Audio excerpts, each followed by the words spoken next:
विदुरानी अकेले बैठी भगवान का ध्यान कर रही थी। भगवान ने जाकर के दरवाजा खटखटाया। बहुत देर तक विदुरानी ध्यान में बैठी रही। अचानक ध्यान टूटा। अरे कोई दरवाजे पर है। जाकर के दरवाजा खोला, गोविंद को देखा तो विदुरानी प्रेम में पागल हो गई। हाथ को पकड़ा है, खींच करके अंदर लाई। अंदर लाने के बाद देखने लगी भगवान को कहां बैठा ले। एक चौकी दिखाई पड़ी। चौकी को उठाया और उठा करके कन्हैया के लिए डालने लगी। प्रेम में इतना पागल है कि चौकी को उल्टी करके डाल दिया। बैठने वाली जगह नीचे और 4 पावा ऊपर। भगवान ने एक बार नहीं कहा कि पागल हो। भगवान ने उन्हीं पावों को हाथ से पकड़ा और भगवान उल्टी चौकी में बैठ गए। विदुरानी भगवान का मुख देख रही है। मुख से एक भी शब्द नहीं निकल रहा। कन्हैया बोले, काकी देखती ही रहोगी कि कुछ खिलाओगी भी? अब तो विदुरानी के मन में लगा, हम स्वयं मांग करके भोजन करते, हम कन्हैया को क्या खिला। याद आया, हमने जो केले का पेड़ लगाया था, उस केले के पेड़ में केले निकल आए। विदुरानी ने पूछ लिया, कन्हैया केला खाओगे? कन्हैया बोले, काकी जो खिलाओगी वही खाएंगे। विदुरानी गई और विदुरानी जाकर के केले के पेड़ से केले तोड़ करके लाई, कन्हैया के आगे रख दिया। कन्हैया ने केले को लिया, केले को छील करके खाना चाहते थे। विदुरानी ने हाथ पकड़ लिया। विदुरानी बोली, कन्हैया अपने हाथ से तो रोज खाते हो, आज हम खिलाएंगे। प्रेम में पागल विदुरानी कन्हैया को देखती जा रही हैं और कन्हैया को देखते देखते छिलके को छीला। प्रेम में इतना पागल है, केले को उठा करके फेंक दिया और छिलका भगवान के हाथ में दे दिया। मेरे भगवान छिलके खाने लगे। कदली कदली दूध गिरायो, छिलके का प्रभु जी को भोग लगायो। छिलका भगवान के हाथ में। भगवान उनसे ज्यादा पागल, भगवान छिलके खाने लगे। केले को चारों ओर फेंका हुआ जा रहा है। छिलकों का भोग भगवान लगा रहे थे। इतने में विदुर जी महाराज आ गए। विदुर जी महाराज ने आकर के देखा, चारों ओर केले फैले हैं और कन्हैया छिलके खा रहे हैं। इतने माही विदुर जी आयो, विदुरानी पर बहुत रिसायो। पागल हो गई हो? पहली बार कन्हैया अपनी कुटिया में आया और तुम उसको छिलके खिला रही हो। छिलके को छीन लिया और विदुर जी बाजार से पेड़े लेकर के आए थे, भगवान के हाथ में दे दिया, खाओ। भगवान पेड़े खाने लगे। भगवान आपके हैं, जो खिलाओगे वही खाएंगे। विदुर जी ने पेड़े खिलाए और फिर पूछ रहे, कन्हैया स्वाद तो आ रहा है ना, शक्कर तो ठीक है? कन्हैया बोले, काका सही सही बताएं कि झूठ बोल दे? विदुर जी बोले, नहीं कन्हैया सही सही बताओ। कन्हैया जी ने कहा, काका जब हमने दशरथ जी के यहां जन्म लिया था, दशरथ घर जन्म लियो, व्यंजन बहु खाए काका, स्वाद नहीं आयो, जितना छिलकन माही आयो।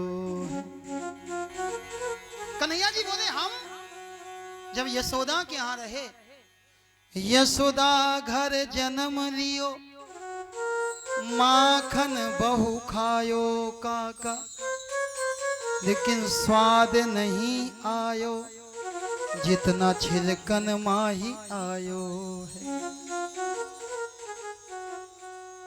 कन्हैया जी कहते, सुनहु विदुर हम भाव के भूखे सुनहु विदुर हम भाव के भूखे सुनहु विदुर हम भाव के भूखे भाव बिना सब व्यंजन रूखे भाव बिना सब व्यंजन रूखे।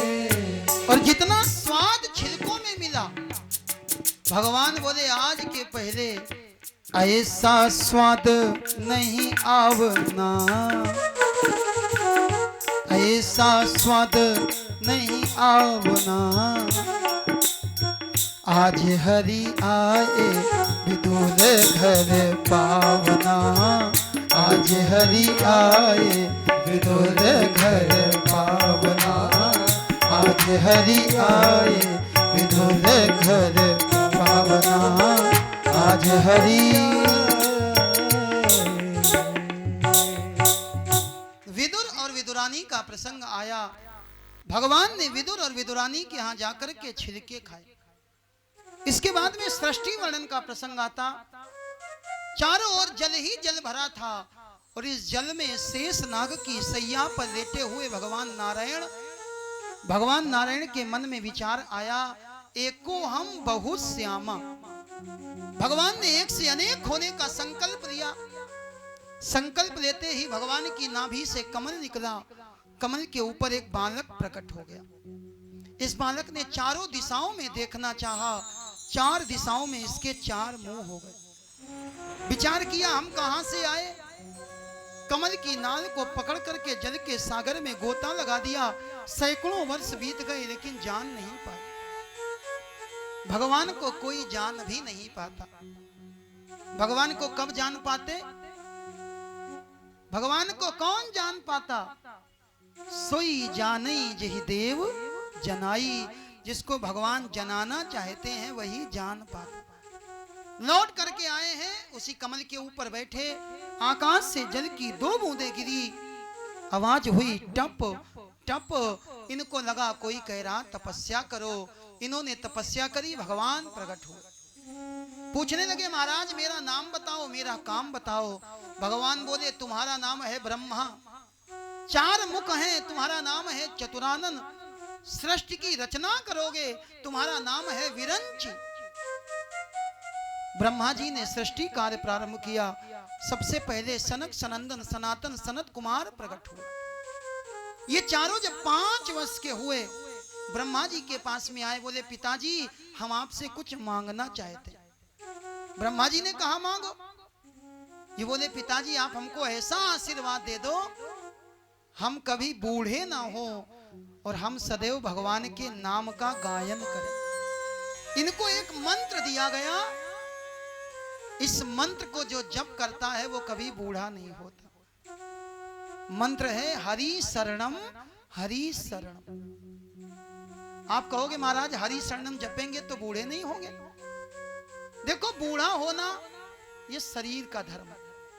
शरीर के 6 विकार हैं। जब हम मां के गर्भ में थे लोगों ने कहा अस्थि है, जन्म हुआ जायते वर्धते, धीरे धीरे हम बढ़े।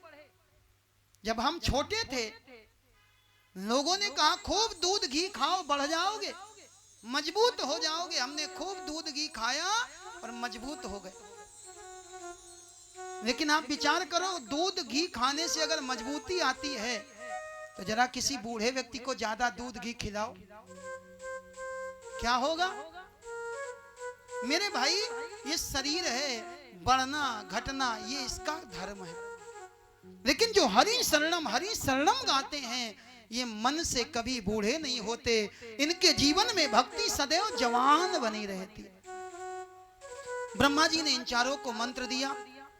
कुछ दुख भी आया, कुछ क्रोध भी आया। इनकी दोनों भ्रकुटियां आपस में मिली। एक नील लोहित बालक का जन्म हो गया। इस बालक ने जन्म लेते ही रोना शुरू कर दिया। मेरा नाम बताओ, मेरा काम बताओ। ब्रह्मा जी बोले जब हम रो रहे थे तब तुम्हारा प्राकट्य हुआ और जन्म लेते ही तुमने रोना शुरू कर दिया। तुम्हारा नाम है रुद्र, तुम्हारा नाम है शंकर, तुम्हारा नाम है महेश। काम सृष्टि का कार्य प्रारंभ करो। भोले बाबा ने